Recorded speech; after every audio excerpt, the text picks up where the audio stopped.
মহামান্য উচ্চ ন্যায়ালয়ে অঞ্জন কলিতা নামৰ এগৰাকী অধিবক্তাক এই কমিটিখনত মানে এটা তদাৰকৰ দায়িত্ব দিছে, এখন কমিটি গঠন কৰি দিছে। কাৰণ অপজিট পাৰ্টিয়ে তেওঁলোকে ডিনাই কৰিছে যে তেওঁলোকে কোনো ধৰণৰ পানী যোৱা সুঁতি বন্ধ কৰা নাই। কিন্তু আমি যিবিলাক পেপাৰ্ছ দাখিল কৰিছোঁ, আমি যিবিলাক তথ্য দাখিল কৰিছোঁ, তাতে স্পষ্টভাৱে উল্লেখ আছে যে তেওঁলোকে পানী যোৱা ছিষ্টেমটো সম্পূৰ্ণৰূপে বন্ধ কৰি ৰাখিছে। সেয়েহে মাননীয় উচ্চ ন্যায়ালয়ে এখন কমিটি গঠন কৰি দিছে আৰু অহা 20 তাৰিখৰ ভিতৰত তেওঁ আমাৰ অঞ্চলসমূহ পৰিদৰ্শন কৰি তেওঁ এটা ৰিপৰ্ট সংগ্ৰহ কৰিব।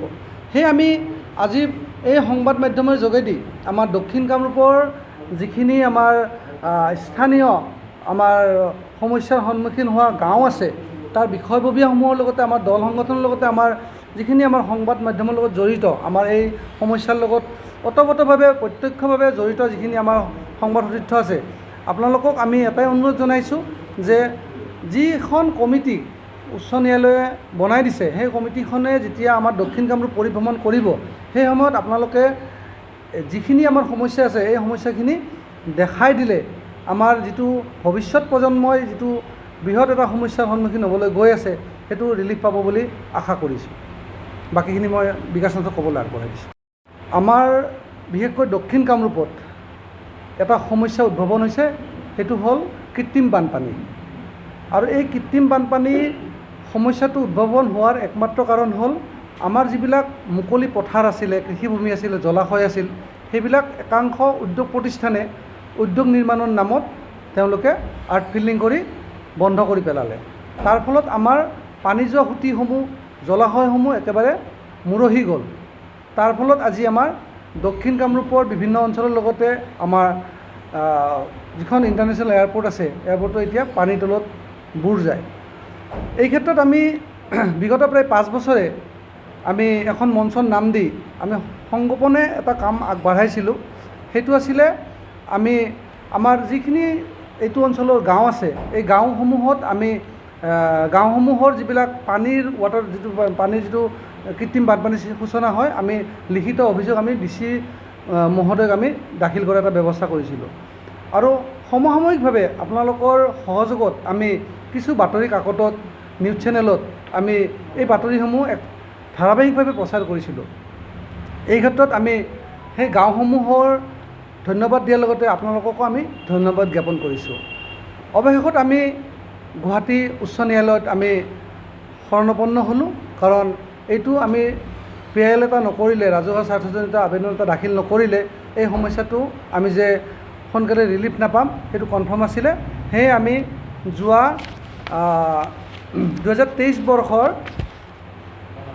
28/6/2023 বৰ্ষত আমি গুৱাহাটী উচ্চ ন্যায়ালয়ত এখন আমি আবেদন কৰিছিলোঁ। আৰু সেই আবেদনৰ ভিত্তিত আমি সৰ্বমুঠ 10টা পাৰ্টিক আমি ইয়াতে আমি পাৰ্টি বনাইছিলোঁ। তাৰ ভিতৰতে চৰকাৰৰ ফালৰ পৰা আছিলে ডিজাষ্টাৰ মেনেজমেণ্ট আছিলে, অসম চৰকাৰ আছিলে, ইফালে আমাৰ DC কাৰ্যালয় আছিলে আমিনগাঁও, আমাৰ চক্ৰ বিষয়া কাৰ্যালয় পলাশবাৰী, তাৰপিছত আছিলে আমাৰ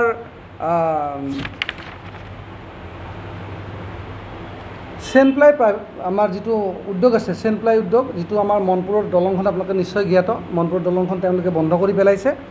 তাৰপিছত আছিলে অন্নপূৰ্ণ, যিটো আমাৰ গ্ৰুপ আছিলে অন্নপূৰ্ণ, তেওঁলোকে তাৰে আগপিনে আপোনালোকে নিশ্চয় দেখিছে ডাঙৰ ইণ্ডাষ্ট্ৰি এটা বনাই সেই ৰাস্তাটো সম্পূৰ্ণ মাৰি পেলাইছে। অনুৰূপভাৱে পংকজ কুমাৰ জৈন বুলি এগৰাকী ব্যৱসায়ী আছে, তেওঁ আমাৰ দখলাৰ যিটো পানী যোৱা ছিষ্টেমটো আছে তাৰ সন্মুখত দলং মানে বেৰ দিয়া বুলি আমি গম পাইছোঁ, তেওঁৰ ওপৰত এটা হৈছে। ARI ইনফ্ৰা প্ৰাইভেট লিমিটেড, এইটো হ'ল আপোনাৰ হুডুমপুৰৰ পৰা দখলা যিটো গেপিং আছে পথাৰখন, যিটো মাটি পেলাই বন্ধ কৰি পেলাইছে এই ARI ইনফ্ৰা প্ৰাইভেট লিমিটেড। আৰু আন এটা পাৰ্টি আছে চোৰফুট প্ৰাইভেট লিমিটেড। টোটেল 10টা পাৰ্টিক লৈ আমি এই PILটো আমি দাখিল কৰিছিলোঁ। এতিয়া আহিল মূল কথালৈ। আজি আমি প্ৰেছ মিটটো দিয়াৰ একমাত্ৰ উদ্দেশ্য হ'ল কাৰ্যালয়ত আমি RTI কৰিছিলোঁ, তেওঁলোকে কোনো তথ্য আমাক নিদিলে। কিন্তু আমি এটা তথ্য পাইছিলোঁ যে আৰ্ট ফিল্ডিং কিমান হৈছিলে। আৰ্ট ফিল্ডিঙৰ আমাক পশ্চিম কামৰূপ বন সংমণ্ডলে কোনো ধৰণৰ তথ্য নিদিলে, কিন্তু এটা বস্তু দিছে আমাক 2000 চনৰ পৰা 2021 বৰ্ষলৈ তেওঁলোকে মাত্ৰ ITC লিমিটেডৰ পৰা 80 লাখ টকা ৰয়েলটি পাইছে, বাকী তেওঁলোকে একো পোৱা নাই। সেইটো এটা ডাঙৰ এটা মানে কুৱেশ্যন মাৰ্ক হৈছে। এইটোৰ ওপৰত আমি অতি সোনকালে আমি এটা প্ৰেছ মিট এটা কৰিম, কাৰণ দক্ষিণ কামৰূপত বহুত কৃষি ভূমি ইতিমধ্যে পুতি পেলোৱা হৈছে, কিন্তু তাৰে বিনিময়ত চৰকাৰে কোনো ধৰণৰ ৰয়েলটি পোৱা নাই। মাত্ৰ 80 লাখ টকা ৰয়েলটি পাইছে মানে চৰকাৰে। সেইটো মোৰ তাত RTI তথ্যটো আছে, মই দিব পাৰিম। বৰ্তমান মই হাৰ্ড কপি ওলোৱা নাই, মইতো দি দিব পাৰিম। পংকজ কুমাৰ জৈন বুলি এগৰাকী ব্যৱসায়ী তাৰ সন্মুখৰ ভাগত ৱাল দিছে, কিন্তু আমি যেতিয়া চক্ৰ বিষয়া কাৰ্যালয়ত গৈছিলোঁ সেইটো তেওঁ ম্যাদী মাটি বুলি দেখাই থৈছে চক্ৰ বিষয়া কাৰ্যালয়ে। সেইকাৰণে আমি চক্ৰ বিষয়া কাৰ্যালয়কে আমি অবজেকশ্যন কৰিছোঁ। কিন্তু END ডিপাৰ্টমেণ্টে কোৱা মতে সেই সময়ত এটা ভুল হৈছিলে, সেইটো ভুলটো আছিলে যিটো অধিগ্ৰহণ কৰা হৈছিলে সেইটো চক্ৰ বিষয়া কাৰ্যালয়ত উল্লেখ নাই কাৰণে সেই মাটিয়ে পুনৰাই মালিকে বেলেগক মানে ব্যৱসায়ীবিলাকক বিক্ৰী কৰি দিছে। সেইটো এটা প্ৰধান সমস্যা হৈ আছে। মানে চৰকাৰে অধিগ্ৰহণ কৰা মাটিয়ে পট্টাদাৰে পুনৰাই কিনা বিকা কৰিছে, সেইটো এটা সমস্যা হৈছে। যাৰ ফলত আমাৰ চৰকাৰে যেতিয়া এই নলাটো নিৰ্মাণ কৰিছিলে, আমাৰ END ডিপাৰ্টমেণ্টে কোৱা মতে যেতিয়া নিৰ্মাণ কৰিছিলে তেতিয়া অধিগ্ৰহণ কৰিছিলে, কিন্তু চক্ৰ বিষয়া কাৰ্যালয়ত সেইটো বস্তুটো উল্লেখ নাই। সেইটো এটা সমস্যা। নটিফিকেশ্যন মই বিচাৰিছোঁ, মই চবখিনি RTI কৰি ওলাইছোঁ, সেইটো উল্লেখ মানে আমাক ৰিপ্লাই দিব নোৱাৰিলে। আৰু হয় তথ্য আছে, মানে আমাৰ যিখিনি নিকটৱৰ্তী যিখিনি গাঁও আছে, সেয়া বৰকুচি হওক, সেয়া হুদুমপুৰ হওক, সেয়া ওপৰালি হওক, সেয়া কোকঝাৰ হওক, সেয়া আপোনাৰ কোচপাৰা হওক, আমি কিছু তথ্য পাইছোঁ। আজি অলপ দৌৰাদৌৰিত একচুৱেলি আমি এইটো হেৰি দিয়াৰ কাৰণে নেক্সট আমি আপোনালোকক দেখাম যে তেওঁলোকে নিৰ্মাণ কাৰ্য চলোৱাৰ নামত যিটো NOC প্ৰদান কৰে, তেওঁলোকে এনেকুৱা NOC দি থৈ দিছে য'ত নেকি যে ইয়াতে আজি 20 বছৰ ধৰি কোনো ধৰণৰ খেতি হোৱা নাই। কিন্তু আমাৰ স্থানীয় যিখিনি সংবাদ মাধ্যমৰ লগত জড়িত আপোনালোক আছে, আপোনালোকে নিশ্চয় জ্ঞাত 2010 চন 11 চনলৈকে হুদুমপুৰৰ পথাৰত বড়ো ধানৰ খেতি হৈছিলে। মই নিজে খেতি কৰিছিলোঁ, বড়ো ধানৰ খেতি, আমাৰ কৃষিভূমি আছে। তেনে এটা অৱস্থাত আজি 20-25 বছৰ কেনেকৈ লিখি দিব পাৰিলে? নিশ্চয় তেওঁলোকে কোনো অধ্যয়ন নাই কাৰণে তেওঁলোকে এনেকুৱা ধৰণৰ ৰিপৰ্ট দিব পাৰিছে। NOC কপি অনা আছে, মই মানে RTI মই ভালেখিনি কৰা আছে। মই ইয়াৰে নেক্সট ষ্টপত আমি আৰু এটা প্ৰেছ মিট কৰিম, কোনে কি ক'ত কেলেংকাৰী কৰিছে আমি আপোনালোকক আমি তথ্য সহকাৰে জনাম।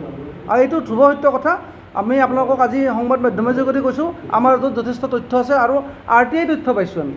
RTI তথ্য অনুসৰি অকল যে 80 লাখ টকাহে যে ৰয়েলটি পাইছে অসম চৰকাৰে পশ্চিম কামৰূপৰ পৰা, বা কোনো ধৰণৰ জ্ঞান নথকাকৈ গাঁওবুঢ়াবিলাকে যে NOC প্ৰদান কৰিছে, এইবিলাক সকলো তথ্য আমাৰ হাতত মজুত আছে।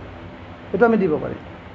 ক'ব লাগিলে আমাৰ ওপৰহালিৰ পৰা পলাশবাৰী যোৱা ৰাস্তাত 3খন দলং আছিলে, তাৰে ভিতৰত কাৰ্যক্ষমত আছিলে আমাৰ হুদুমপুৰত যিখন আলু গুদামৰ ওচৰত থকা দলংখন কাৰ্যক্ষমত আছিলে, সেইখনো আজি কিছু বছৰৰ পৰা বন্ধ হৈ পৰিলে। দ্বিতীয়তে আমাৰ পলাশবাৰীৰ পৰা মিৰ্জালৈ যিটো ৰাস্তা আছে, ইয়াতে আমাৰ 5খনকৈ দলং আছিলে। এই 5খন দলঙৰ বিশেষকৈ মুখ্য দলংখন হ'ল আমাৰ মনপুৰৰ দলংখন। এইখন দলঙো আজি 2-3-4 বছৰৰ পৰা সেইখনো বন্ধ কৰি পেলালে। এইটো আমাৰ প্ৰধান সমস্যা হৈছে। ইয়াৰে 5খন দলং মাৰিছে, তাতে 3খন দলং মাৰিছে, যাৰ ফলত নিৰ্মাণ অৱস্থাত হোৱাই দলংকেইখন বন্ধ হৈ পৰিছে। আৰু এয়াৰপৰ্টৰ পৰা যিবিলাক পানী আমাৰ দীপৰ বিলৰ সংলগ্ন আছে, যিহেতুকে এইটো দৰা বিললৈকে পানীটো বাগৰি গৈছে, ইয়াৰ সম্পূৰ্ণ পানীৰ যোৱা ছিষ্টেমটো বন্ধ হৈ পৰিছে, যাৰ ফলত কৃত্ৰিম বানৰ সূচনা হৈ আছে। হয়, 100% প্ৰভাৱ পৰিব, কাৰণ ইয়াৰে আগৰ যিটো অধিৱেশন গ'ল 27 তাৰিখৰ অধিৱেশনত আমাৰ পলাশবাৰী সমষ্টিৰ সন্মানীয় বিধায়ক ডাঙৰীয়াই 2খন বাতৰি কাকতৰ নিউজৰ ওপৰত ভিত্তি কৰি তেওঁ বিধানসভাত এটা প্ৰশ্ন দাঙি ধৰিছিলে যে কৃত্ৰিম বানৰ কবলত গুৱাহাটীকে ধৰি দক্ষিণ কামৰূপ বুলি এটা তেওঁ প্ৰশ্ন কৰিছিলে। আৰু তাৰ উত্তৰ আমাৰ মাননীয় বিভাগীয় মন্ত্ৰী আমাৰ পীযুষ হাজৰিকা ডাঙৰীয়াই উত্তৰ দিছিলে। তেওঁ কালমণি নদীৰ কথা কৈছিলে যে সেইটোৰে পানী যোৱা ছিষ্টেম কৰিছে যদিও সেইটো কিন্তু আমাৰ দৃষ্টিত সেইটো সিমান সম্ভৱপৰ হৈ নুঠিব, কাৰণ ইয়াতে যিটো পানী হয়, আমাৰ ধাৰাপুৰৰ যিটো খানামুখৰ যিটো পানী সোমাই আহে দীপৰ বিলত পৰে, বা গুৱাহাটীৰ যিটো পানী আহি দীপৰ বিলত পৰে, সেই পানীৰ মেজৰিটি সংখ্যক পানী ওলাই আহি এটা কালভোগ নদীৰে ওলাই যায়, আৰু বাকীখিনি আমাৰ এই দলংকেইখনেৰে গৈ দখলাৰ সেই খুঁটিটোৰে পানী ওলাই যায়, দৰা বিলত পৰে গৈ। আৰু এটা পাৰ্ট আপোনাৰ দখলাৰ যিটো আমাৰ মাথোৱাৰী আছে, মাথোৱাৰী চুইচ গেটেৰে ওলাই যায়। তেনে এটা অৱস্থাত এয়াৰপৰ্ট নিশ্চয় ডুবিব আৰু আজি বিগত কিছুদিনৰ পৰা সেইটো আমি দেখি আহিছোঁ। আমাৰ যিটো PIL নাম্বাৰটো আছে এইটো 53/2023 আছে। আমাৰ এইটো মোকৰ্দমাৰ যিটো আমাৰ কেছ নাম্বাৰটো হ'ল। আৰু এইখিনিতে আৰু এটা কথা উল্লেখ কৰি দিছোঁ, আমাৰ আজি দৌৰাদৌৰিত যিখন প্ৰেছ ৰিলিজ বনোৱা হৈছে তাত 2-এটা শব্দ ভুল হৈছে। আপোনালোকে নিজৰ মাজৰ বুলি এজন বিবেচনা কৰি আমাৰ সেই প্ৰেছ ৰিলিজটো শুধৰাই আজি বাতৰিটো প্ৰচাৰ কৰিলে আমি নিশ্চয় আমাৰ অঞ্চলটোৰ এটা ভাল এটা বাৰ্তা যাব। এইখিনি আজিৰ প্ৰেছ মিটৰ মুখ্য উদ্দেশ্য।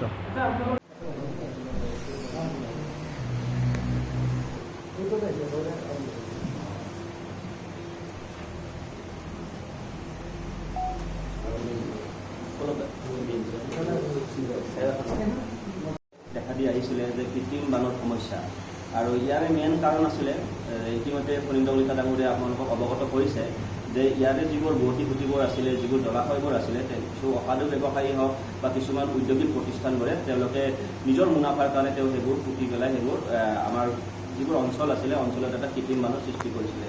তো আমি ৰাইজৰ পৰা আমি বিশেষ সঁহাৰি পাইছোঁ। আপটো বঙৰাৰ পৰা আৰম্ভ কৰি আমাৰ যিবোৰ বৰ্তি খুঁটি যোৱা আমাৰ এলেকাসমূহৰ গাঁওবোৰ আছিলে, আমি ৰাইজক গৈ অৱগত কৰি তেওঁলোকৰ পৰা আমি আবেদন লৈ আমি বিশেষভাৱে কাম কৰি গৈছোঁ।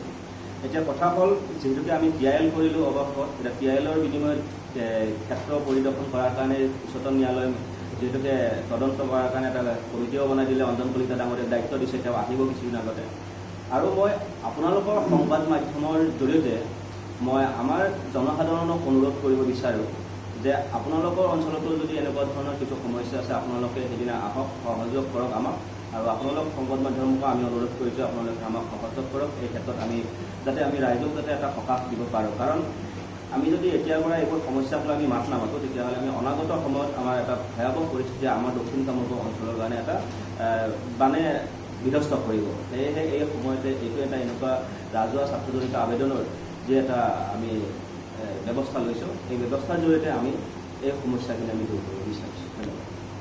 আমাৰ দক্ষিণ কামৰূপৰ যিখিনি আমাৰ স্থানীয় আমাৰ সমস্যাৰ সন্মুখীন হোৱা গাঁও আছে, তাৰ বিষয়ববীয়াসমূহৰ লগতে আমাৰ দল সংগঠনৰ লগতে আমাৰ যিখিনি আমাৰ সংবাদ মাধ্যমৰ লগত জড়িত, আমাৰ এই সমস্যাৰ লগত ওতঃপ্ৰোতভাৱে প্ৰত্যক্ষভাৱে জড়িত যিখিনি আমাৰ সংবাদ তথ্য আছে, আপোনালোকক আমি এটাই অনুৰোধ জনাইছোঁ যে যিখন কমিটি উচ্চ ন্যায়ালয়ে বনাই দিছে, সেই কমিটিখনে যেতিয়া আমাৰ দক্ষিণ কামৰূপ পৰিভ্ৰমণ কৰিব, সেই সময়ত আপোনালোকে যিখিনি আমাৰ সমস্যা আছে এই সমস্যাখিনি দেখাই দিলে আমাৰ যিটো ভৱিষ্যত প্ৰজন্মই যিটো বৃহৎ এটা সমস্যাৰ সন্মুখীন হ'বলৈ গৈ আছে, সেইটো ৰিলিফ পাব বুলি আশা কৰিছোঁ।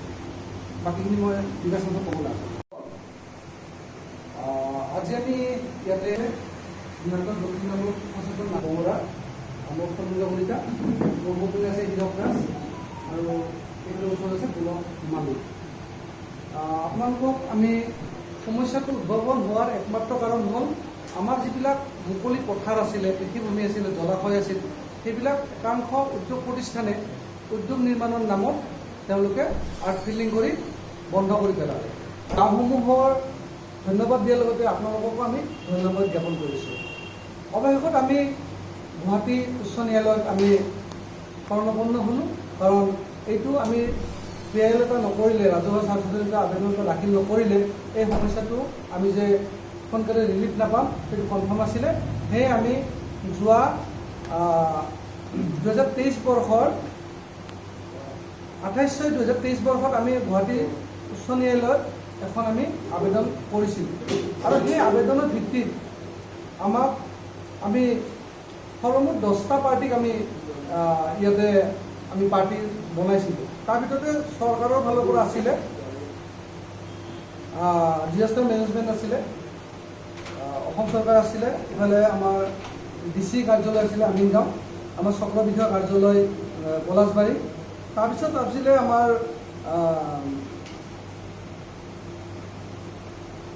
চেনপ্লাই আমাৰ যিটো উদ্যোগ আছে, চেনপ্লাই উদ্যোগ, যিটো আমাৰ মনপুৰৰ দলংখন আপোনালোকে নিশ্চয় জ্ঞাত, মনপুৰ দলংখন তেওঁলোকে বন্ধ কৰি পেলাইছে।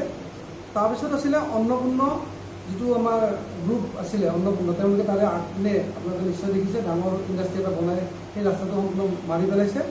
অনুৰূপভাৱে পংকজ কুমাৰ জৈন বুলি এগৰাকী ব্যৱসায়ী আছে, তেওঁ আমাৰ দখলাৰ যিটো পানী যোৱা ছিষ্টেমটো আছে তাৰ সন্মুখত দলং মানে বেৰ দিয়া বুলি আমি গম পাইছোঁ। তেওঁলোকৰ হৈছে ARI ইনফ্ৰা প্ৰাইভেট লিমিটেড। এইটো হ'ল আপোনাৰ হুদুমপুৰৰ পৰা দখলা যিটো জেপি আছে পথাৰখন এই কৰিছিলোঁ, তেওঁলোকে কোনো তথ্য আমাক নিদিলে। কিন্তু আমি এটা তথ্য পাইছিলোঁ যে আৰ্ট ফিল্ডিং কিমান হৈছিলে। আৰ্ট ফিল্ডিঙৰ আমাক পশ্চিম কামৰূপ বন সংমণ্ডলে কোনো ধৰণৰ তথ্য নিদিলে, কিন্তু এটা বস্তু দিছে আমাক 2000 চনৰ পৰা 2021 বৰ্ষলৈ তেওঁলোকে মাত্ৰ ITC লিমিটেডৰ পৰা 80 লাখ টকা ৰয়েলটি পাইছে, বাকী তেওঁলোকে একো পোৱা নাই। সেইটো এটা ডাঙৰ এটা মানে কুৱেশ্যন মাৰ্ক হৈছে। এইটোৰ ওপৰত আমি অতি সোনকালে আমি এটা প্ৰেছ মিট এটা কৰিম, কাৰণ দক্ষিণ কামৰূপত বহুত কৃষি ভূমি ইতিমধ্যে পুতি পেলোৱা হৈছে, কিন্তু তাৰে বিনিময়ত চৰকাৰে কোনো ধৰণৰ ৰয়েলটি পোৱা মাত্ৰ 80 লাখ টকা ৰয়েলটি পাইছে মানে চৰকাৰে। সেইটো মোৰ RTI তথ্যটো আছে, মই দিব পাৰিম। বৰ্তমান মই আঁতৰি ওলোৱা নাই, মই সেই তাৰ সন্মুখৰ ভাগত ৱাল দিছে, কিন্তু আমি যেতিয়া চক্ৰ বিষয়া কাৰ্যালয়ত গৈছিলোঁ সেইটো তেওঁ ম্যাদী মাটি বুলি দেখাই গৈছে চক্ৰ বিষয়া কাৰ্যালয়। সেইকাৰণে আমি চক্ৰ বিষয়া কাৰ্যালয়তে আমি অবজেকশ্যন কৰিছোঁ। কিন্তু END ডিপাৰ্টমেণ্টে কোৱা মতে সেই সময়ত এটা ভুল হৈছিলে। সেইটো ভুলটো আছিলে যিটো অধিগ্ৰহণ কৰা হৈছিলে সেইটো চক্ৰ বিষয়া কাৰ্যালয়ত উল্লেখ নাই কাৰণে সেই মাটিয়ে পুনৰাই মালিকে বেলেগ মানে ব্যৱসায়ীবিলাকো বিক্ৰী কৰি দিছে। সেইটো এটা প্ৰধান সমস্যা হৈ আছে। মানে চৰকাৰে অধিগ্ৰহণ কৰা মাটিয়ে পট্টাদাৰে পুনৰাই কিনা দিয়া কৰিছে, সেইটো এটা সমস্যা আছে। যাৰ ফলত আমাৰ চৰকাৰে যেতিয়া এই নলাটো নিৰ্মাণ কৰিছিলে, আমাৰ END ডিপাৰ্টমেণ্টে কোৱা মতে যেতিয়া নিৰ্মাণ কৰিছিলে তেতিয়া অধিগ্ৰহণ কৰিছিলে, কিন্তু চক্ৰ বিষয়া কাৰ্যালয়ত যিটো বস্তু উল্লেখ নাই, সেইটো এটা সমস্যা। নটিফিকেশ্যন মই বিচাৰিছোঁ, মই চবখিনি RTI কৰি ওলাইছোঁ, সেইটো উল্লেখ মানে আমাক ৰিপ্লাই দিব নোৱাৰে। আমাৰ যিখিনি নিকটৱৰ্তী যিখিনি গাঁও আছে, সেয়া বৰকুচি হওক, সেয়া হুদুমপুৰ হওক, সেয়া ওপৰালি হওক, সেয়া কোকঝাৰ হওক, সেয়া আপোনাৰ কোচপাৰা হওক, আমি কিছু তথ্য পাইছোঁ। আজি অলপ দৌৰাদৌৰিত একচুৱেলি আমি এইটো দিয়াৰ কাৰণে নেক্সট আমি আপোনালোকক দেখাম যে তেওঁলোকে নিৰ্মাণ কাৰ্য চলোৱাৰ নামত যিটো NOC প্ৰদান কৰে, তেওঁলোকে এনেকুৱা NOC দি থৈ দিছে য'ত নেকি যে ইয়াতে আজি 20 বছৰ ধৰি কোনো ধৰণৰ খেতি হোৱা নাই। কিন্তু আমাৰ স্থানীয় যিখিনি সংবাদ মাধ্যমৰ জড়িত আপোনালোক আছে, আপোনালোকে নিশ্চয় জ্ঞাত 2010 চন 11 চনলৈকে হুদুমপুৰৰ পথাৰত বড়ো ধানৰ খেতি হৈছিলে। মই নিজে খেতি কৰিছিলোঁ, বড়ো ধানৰ খেতি আমাৰ কৃষিভূমি আছে। তেনে এটা অৱস্থাত আজি 20-25 বছৰ কেনেকৈ লিখি দিব পাৰিব? নিশ্চয় তেওঁলোকে কোনো অধ্যয়ন নাই কাৰণে তেওঁলোকে এনেকুৱা ধৰণৰ ৰিপৰ্ট দিব পাৰিছে। NOC কপিটো পোৱা যাব নেকি? NOC কপি অনা আছে, মই মানে RTI মই ভালেখিনি কৰা আছে। মই ইয়াৰে নেক্সট ষ্টপত আমি আৰু এটা প্ৰেছ মিট কৰিম, কোনে কি ক'ত কেলেংকাৰী কৰিছে আমি আপোনালোকক আমি তথ্য সহকাৰে জনাম। আৰু এইটো ধ্ৰুৱ সত্য কথা, আমি আপোনালোকক আজি সংবাদ মাধ্যমৰ যোগেদি কৈছোঁ। আমাৰ এইটো যথেষ্ট তথ্য আছে আৰু RTI তথ্য পাইছোঁ আমি। RTI তথ্য অনুসৰি অকল যে 80 লাখ টকাহে যে ৰয়েলটি পাইছে অসম চৰকাৰে পশ্চিম কামৰূপৰ পৰা, বা কোনো ধৰণৰ জ্ঞান নথকাকৈ গাঁওবুঢ়াবিলাকে যে NOC প্ৰদান কৰিছে, এইবিলাক সকলো তথ্য আমাৰ হাতত মজুত আছে। এইটো আমি দিব পাৰিম। আমাৰ ওপৰালিৰ পৰা পলাশবাৰী যোৱা ৰাস্তাত 3খন দলং আছিলে, তাৰে ভিতৰত কাৰ্যক্ষমত আছিলে আমাৰ হুদুমপুৰৰ যিখন আলু গুদামৰ ওচৰত থকা দলংখন কাৰ্যক্ষমত আছিলে, সেইখনো আজি কিছু বছৰৰ পৰা বন্ধ হৈ পৰিলে। দ্বিতীয়তে আমাৰ পলাশবাৰীৰ পৰা মিৰ্জালৈ যিটো ৰাস্তা আছে, ইয়াতে আমাৰ 5খনকৈ দলং আছিলে। এই 5খন দলঙৰ বিশেষকৈ মুখ্য দলংখন হ'ল আমাৰ মনপুৰৰ দলংখন। এইখন দলং আজি 2-3-4 বছৰৰ পৰা সেইখন বন্ধ কৰি পেলায়। এইটো আমাৰ প্ৰধান সমস্যা হৈছে। এই ইয়াৰে 5খন দলং মাৰিছে, তাতে 3খন দলং মাৰিছে, যাৰ ফলত নিৰ্মাণ অৱস্থাত হোৱাই দলংকেইখন বন্ধ হৈ পৰিছে। আৰু এয়াৰপৰ্টৰ পৰা যিবিলাক পানী আমাৰ দীপৰ বিললৈ সংলগ্ন আছে, যিহেতুকে এইটো দৰা বিললৈকে পানীটো বাগৰি গৈছে, এতিয়া সম্পূৰ্ণ পানীৰ যোৱা ছিষ্টেমটো বন্ধ হৈ পৰিছে, যাৰ ফলত কৃত্ৰিম বানৰ সূচনা হৈছে। হয়, 100% প্ৰভাৱ পৰিব, কাৰণ ইয়াৰে আগৰ যিটো অধিৱেশন গ'ল 27 তাৰিখৰ অধিৱেশনত আমাৰ পলাশবাৰী সমষ্টিৰ সন্মানীয় বিধায়ক ডাঙৰীয়াই 2খন বাতৰি কাকতৰ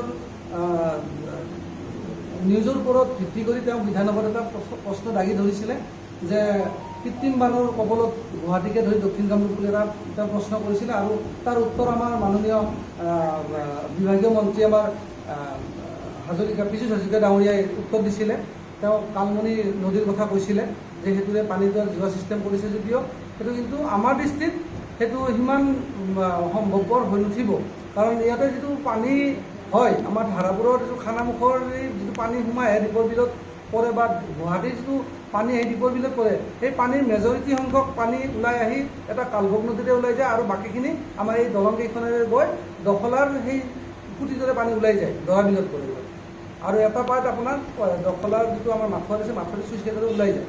তেনে এটা অৱস্থাত এয়াৰপৰ্ট নিশ্চয় ডুবিব আৰু আমি বিগত কিছুদিনৰ পৰা সেইটো আমি দেখি আহিছোঁ।